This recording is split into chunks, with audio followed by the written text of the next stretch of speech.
Thank you, Rabbi Kirshner. Shabbat Shalom, Gamar Chatima Tova. This is the last time I will have the honor of addressing this congregation on the high holidays as president. Thank you for the opportunity to serve this community. We have started a tradition of having the outgoing president give the Kol Nidre appeal, and I am honored to have that role this evening. Often our Kol Nidre appeal speaker has an extraordinary story to share with the congregation.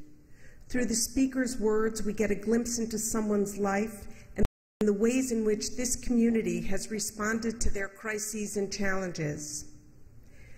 Tonight I have no such story. I am not unusual. I'm just like most of you. I have good times and sad times, good years and bad ones. When I spoke to you last year, my family was in mourning for my father and my mother-in-law. We leaned on Rabbi Kirshner, Cantor Singer, and Rabbi Friedman, and on this congregation, and they and you were our strength. For me, the year 5774 started in sadness, but ended in joy. Just before Rosh Hashanah, my husband Ken and I had the profound pleasure of taking our daughter Rebecca to the chuppah to marry Jacob Kaplan. And we started 5775 with a new family member, this time a son. We feel very blessed. I hope it's the same for you.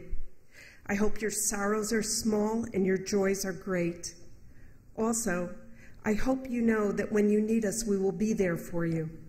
We can increase your joy by celebrating with you. We can ease your sorrows with a hand or a hug.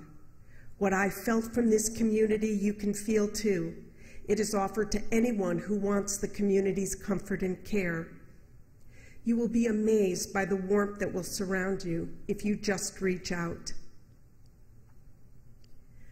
My journey from congregant to president has crystallized for me what it means to be offered a community and what it means to take up that offer. Ken and I and our children have been members of Temple Emanu-El for over 20 years, but I've only been active for about 5 years.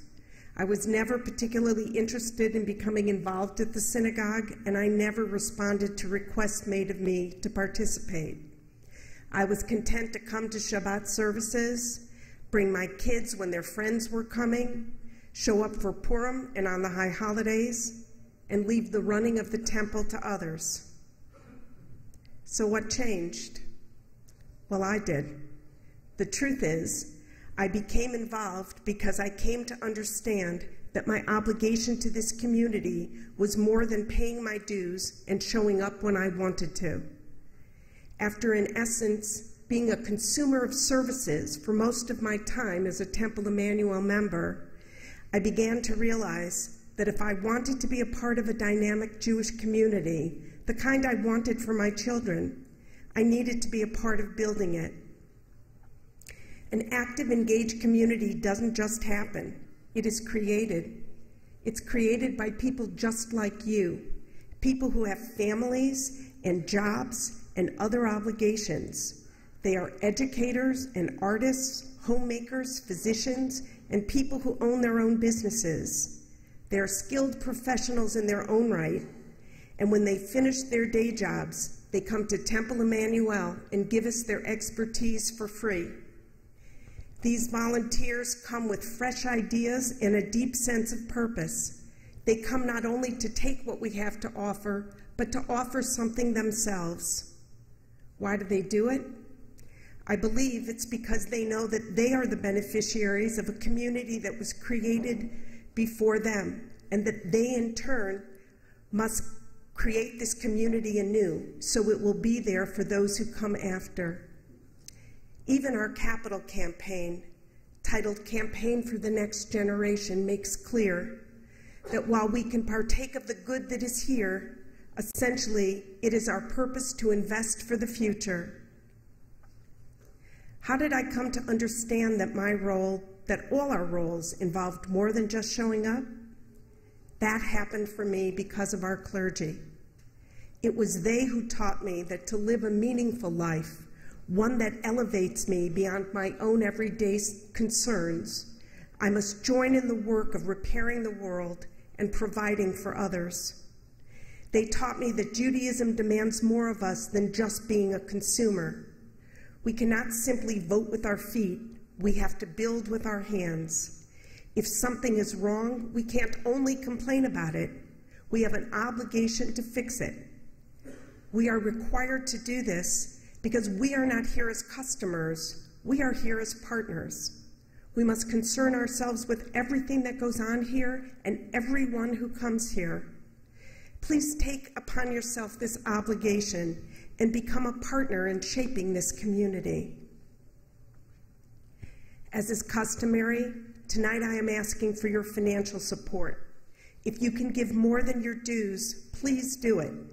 The funds from the Kol Nidre appeal support all of our programs and also provides funds to enable those who could not otherwise afford it to become members. This is a critical part of our mission.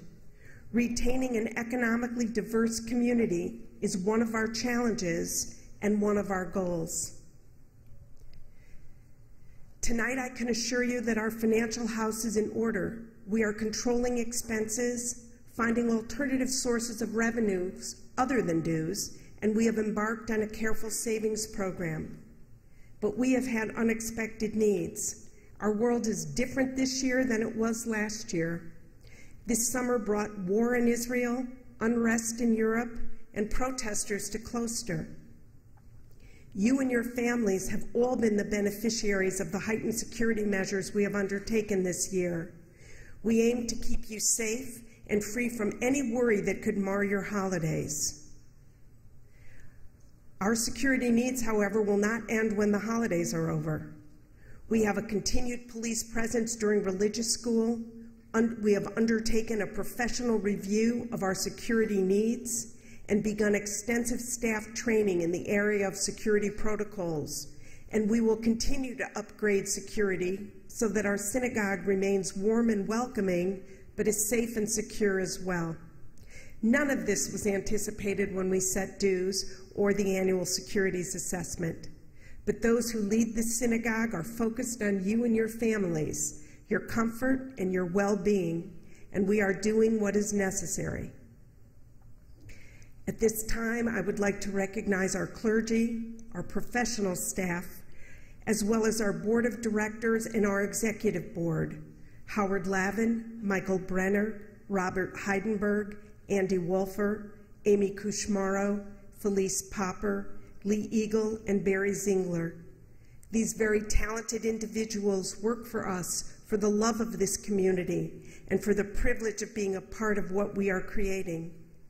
You and I owe them our heartfelt gratitude. There are others as well. We have asked for and received support from our sisterhood to contribute to operating expenses, which has resulted in savings that were passed along to the entire congregation in the form of a smaller than expected dues increase.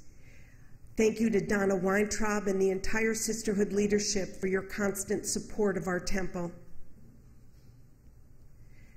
Standing before you this evening asking for your financial commitment is daunting. Your generosity to the Kol Nidre appeal is a crucial component of our overall functioning at Temple Emanu-El, and our ability to serve this community hangs in the balance. When making your pledge tonight, please look past the messenger and look to the gifts Temple Emanu-El brings to you and your family. Think about the ways in which this community has welcomed you and your children and provided for your spiritual needs. Think about the ways in which this synagogue has been a leader in educating and serving our community and serving Israel. You are privileged to be a part of a unique synagogue. Please give it the support it deserves.